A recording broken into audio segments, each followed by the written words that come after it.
So the Switch 2 has finally been announced by Nintendo, and although at first glance it looks very similar to the original Switch, there's actually a lot of little hidden secrets. And so in this video, I'm going to show you 10 things that you may have missed in the official reveal. So we'll just start with the official reveal trailer, and as we go through, I'll point out the things that you may have missed. Now, the very first thing is something you definitely did not miss. It's just showing the original Switch kind of blossoming in to the Switch 2, which is obviously a much larger unit, and then we kind of have these nice animations that show us the top and bottom and sides of the console. And the first thing they really show us here is our USB-C port on the bottom, which you would assume is for charging, and that's no surprise. So we'll keep moving on here, and then once we get to the top is where we see our first weird thing.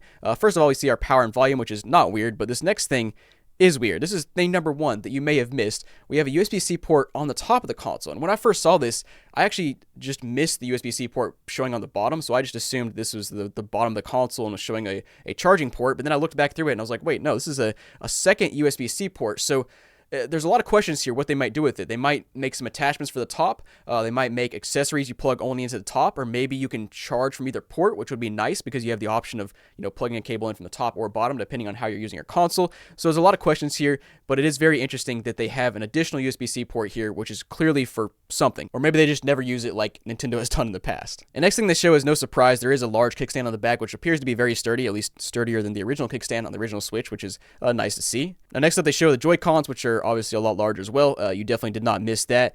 We also have these cool little colors integrated into the sides of the Joy-Cons and the top, and then they reveal the side of the Joy-Con here, which has a lot of interesting features, which we'll get more in depth into later. But you can see we have our SL and SR buttons like the original Switch. Also have what I would assume is our sync button. We also have a couple other little things here, a few other little things here, which we'll talk about in a minute because there's something going on that's a little bit fishy. And the next up they show the other Joy-Con as well. We got all these cool animations, and here's where this is number two thing you might have missed. Right there, you might have missed it because it was quick. But they show the Joy-Con analog stick spinning like a lot, and it kind of hints towards like maybe these will not have stick drift. Maybe that's kind of what it hints towards, you would think. But we'll of course find out here once they reveal the official details here. But next up, number three. This one is honestly probably the most interesting one that I've found. This is weird. Just watch this. So you can see that our Joy-Cons are sliding around like they look like mice. Like they have tails like mice. They also have a little attachment that comes off it somehow, and it makes you wonder, like, what is going on here?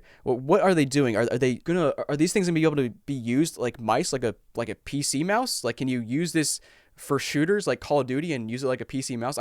I don't know. Are they gonna have some other kind of gimmick? Probably, because it's Nintendo. They're always gonna have some sort of gimmick with their consoles. But if we scroll back a bit, you can kind of see where this whole Joy-Con mouse thing comes into play. You can see right here there appears to be a sensor, so you would assume they have a sensor inside of the Joy-Con that's being used for a mouse functionality of some sort. And then as we saw later, there is a little attachment that comes off that has the little strap, and then it kind of attaches. There's actually a button on the top right there, which I didn't even notice earlier, but it's doing something there. There's some kind of Nintendo gimmick going on there. Not sure what yet. And now next up we have a tiny little detail that you probably missed. This is number 4. We have a little minus button up here. On the other side we have a plus button. Not sure what those are for. Probably just to indicate which side you plug it into, but maybe there's some little detail there, some little Easter egg, just something to point out. And the next thing that everybody saw is these are magnetic. So it clamps in magnetically, which seems nice, seems like things would break. We'll get further into that in a minute because there are some details that, again, they did not show, but they seem to hint as to what those are doing. And then of course the Switch 2 logo is pretty much the same thing, but it says 2. So, and let's actually just talk about that for a second, because the Nintendo Switch 2 name makes sense in terms of just like functionality, but it seems like they could have had some cooler stuff like the Super Nintendo Switch. But anyways, that's not what this video is about. But guys, next up is the fifth thing you may have missed here, and we immediately get into Mario Kart, which is clearly a brand new Mario Kart, probably called Mario Kart 9 unless they decide on some other name. Not sure, but what you may have missed here is the fact that there appears to be 24 spots to line up to start the race instead of 12 like usual. So can you race 24 people offline, online, both?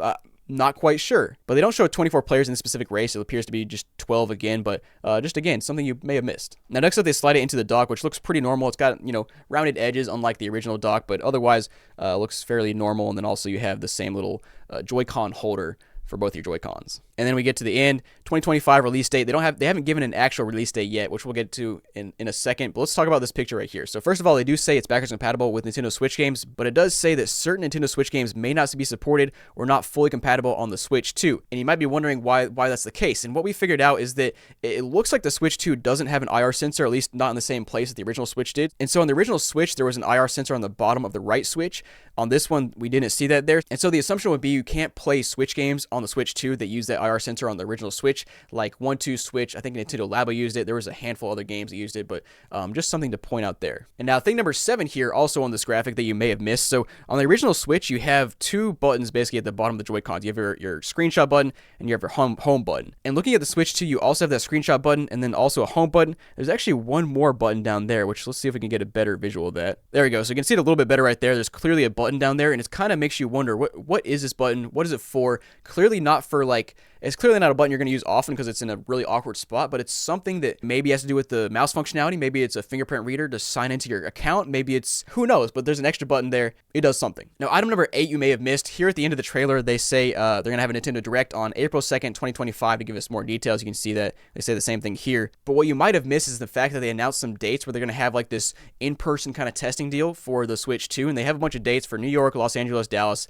and then all these dates continue up till June. So it kind of gives you the hint of, maybe they're not releasing this thing until after June, or maybe they release it before this testing date, or maybe they release it after. It kind of just, it gives us some thoughts as to when this thing might release. Honestly, to me, it sounds like maybe the end of summer, probably just the holidays, because that's when they usually release stuff, but just something you might not have seen. Now, guys, thing number 9 you may have missed here. On the back of the Joy-Con, there actually is a little button, little switch that appears to release the Joy-Con from the magnets. So let's just watch this and watch closely, because it looks like as they're coming loose, I'm going to try to get this slowly.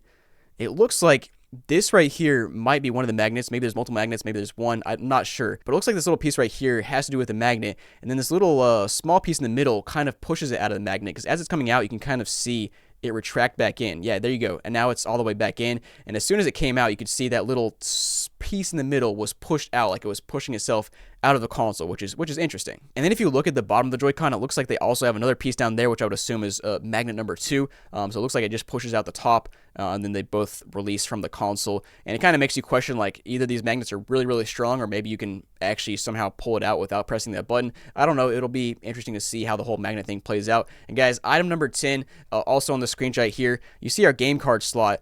They actually did not show the inside of this thing, so you're kind of wondering where is the SD card slot, because we have seen from leaks that there definitely is a micro SD card capability here, but we haven't seen anywhere on the console where it goes. So the game card slot does look a little bit larger than normal, so maybe it goes up there. Not sure, but my assumption is your SD card would go in this slot up here. Now guys, overall, very excited for the Switch 2. It looks like a great console, but I will say the whole thing seems a bit bland, at least compared to what Nintendo usually does. Usually they have some really spicy stuff, some really different stuff, and they have some key little features in here, as you saw in this video, but it feels like it's just missing the super unique features, but maybe those will be revealed in April. And one other thing I just gotta say about the whole magnet thing, I just feel like it's a accident waiting to happen for repairability. Like I can just see after like 2 months, somehow the Joy-Cons are breaking, but you know, of course, time will tell. So guys, thanks for watching. Hope you enjoyed this video. Let me know down below what you think about the Switch 2 and if you're excited for it, and I'll see you guys next time.